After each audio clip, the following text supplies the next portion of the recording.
Step aside, Last of Us 2. Red Dead Redemption 2 is the best HBO series that I have ever played. When I first beat this game when it came out, I never beat this game when it came out. I got bored and gave up about 3/4 of the way through. I said, this is the exact same shit as Red Dead 1, and that was the exact same shit as Gun, but without the scalping.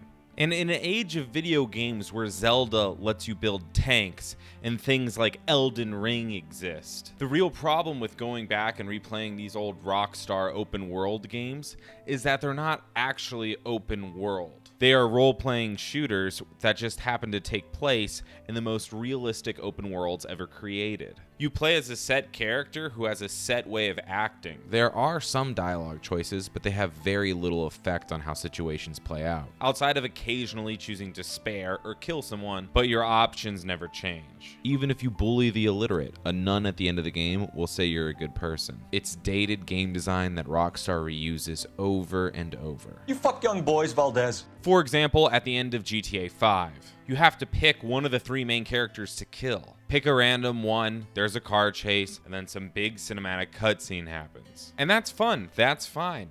I'm not saying that it should be like Zelda where there's so many different actual solutions to the puzzles that it becomes overwhelming. I'm not saying that a set path isn't fun, but compare that type of ending to an open world shooter like Cyberpunk and even actually Far Cry, it's kind of lackluster. Cyberpunk has like 5 different endings that change based on player playstyle. AKA, certain endings will only unlock if a player's done something in the game to earn that ending. And in Far Cry 5, there's pretty much always a secret hidden ending if the player decides just to say fuck you to the game itself and not participate in the events of the story. It's something that you want to do when given an impossible choice, to just back out and say, what happens if I drop it all and say fuck this? And with Red Dead 2 coming out after GTA 5, you would think they learned from those kind of simple and now dated design choices. I mean, when Ubisoft is doing something ahead of you, you know you're behind the times. So instead of giving the players what they wanted, Rockstar said, fuck you, losers. We're going to give you the most cinematic player experience ever made. That's basically 100% on the rails. And you're going to love it. And most people did. IGN did. Donkey did. However, there were some dissenters. Nakey Jakey famously made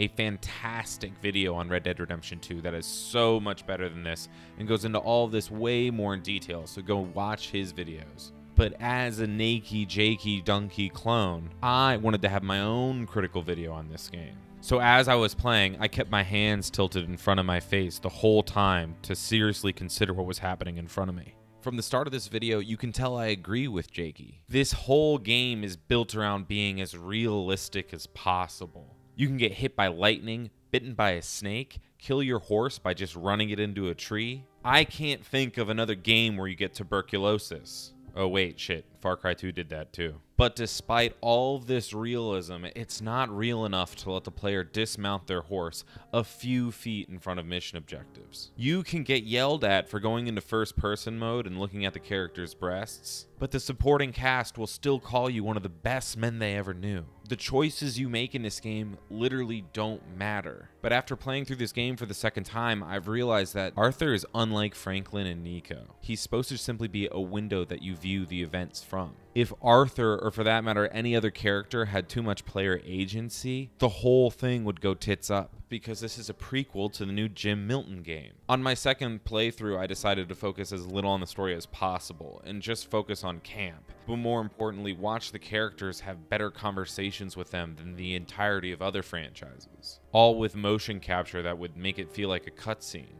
Do I think that making gang members, especially the ones that aren't in Red Dead Redemption 1, expendable would make the missions more intense and realistically not affect the overall story?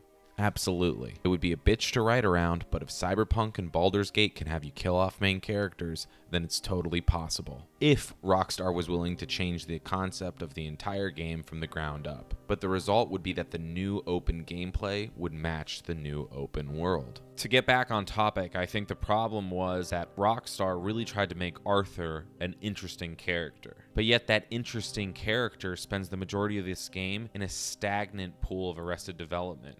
The game starts with you fleeing the law after a failed plan. From the beginning, Arthur is just simply telling Dutch he's gone crazy. What really went down back there on that boat? And in my opinion, they should have left most of that to Hosea and the supporting cast. I mean, they're so good anyways. Arthur's character should be more like Bill's. I mean, in reality, he's this ruthless killer that blindly follows Dutch and isn't all that smart. But since Arthur is a vessel for the player, Rockstar had to make him interesting. Oh, I didn't know I was talking to a lady.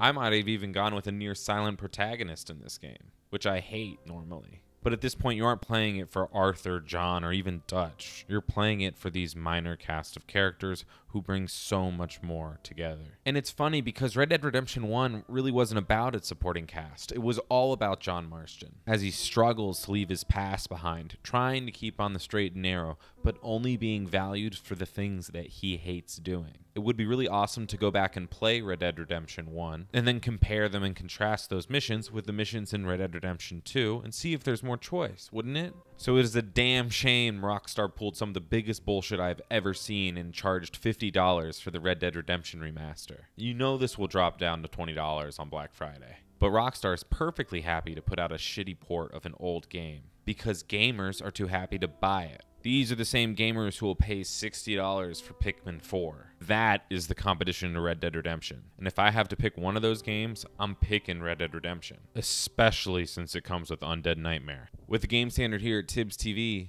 I'm Jonathan Rosenblum.